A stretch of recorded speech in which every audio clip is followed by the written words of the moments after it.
Hello all, it's Ruthie. I'm back with Mum's book, I Told You Not to Climb the Cactus. I'm not going to open it this time because last time I tried to read some of it and be all nice.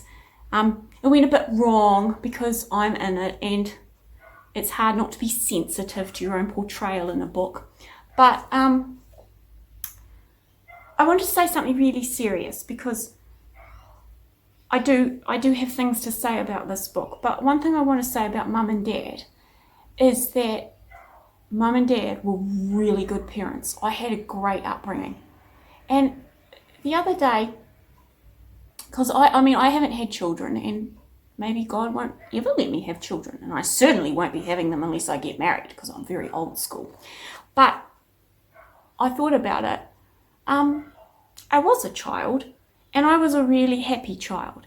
And I've noticed that sometimes when people have children, they really worry that they're cranky and they're not patient, and sometimes they think maybe what would be good for their children is for their children to see less of them. And I'm really not qualified to have an opinion on being a parent at all, but I think maybe that might be wrong, because the best thing my parents did was they were around all the time, and that really tied my heart to them. So when I became a teenager and I started to make my own decisions in life, the people I most wanted to please, well, it was God and it was my parents, because it was my parents, because I was around my parents and I loved my parents, and I knew they loved me. I still know that. But it was also God, because I saw them interacting with God, and I saw them inquiring of God, and I saw them asking God and getting miracles.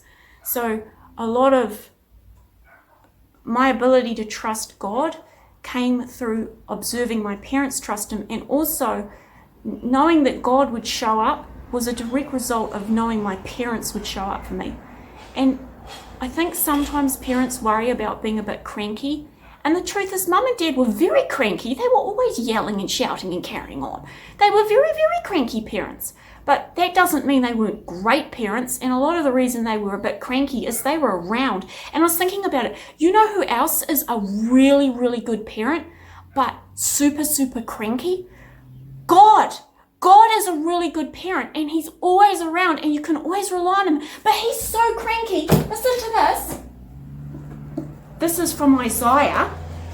It says, and this is God speaking, "Listen, O heavens, and hear, O earth, for the Lord speaks. Sons I have reared and brought up, but they have revolted against me.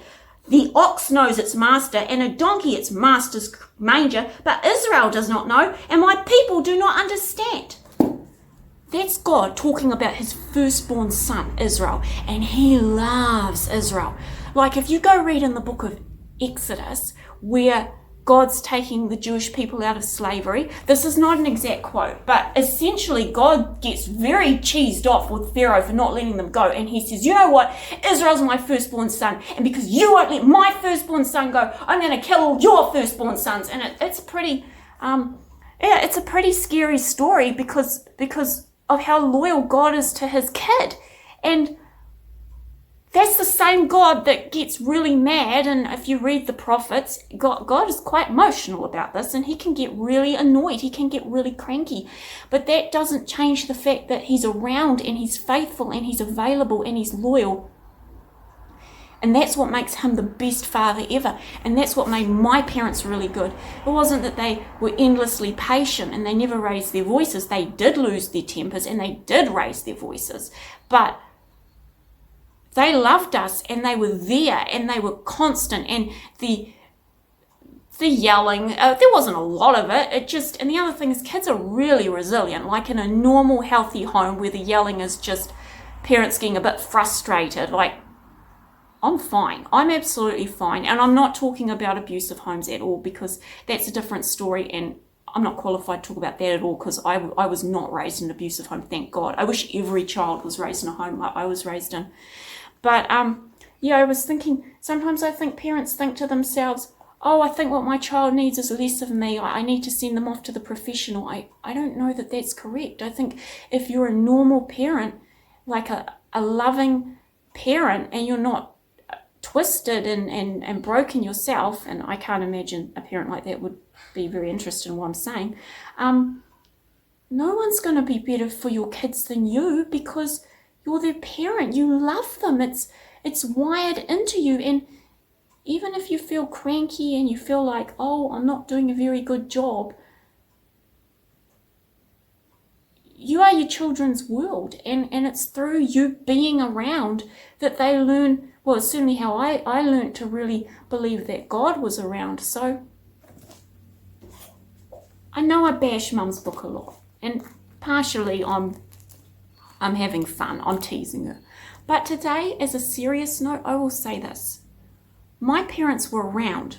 My parents are still around.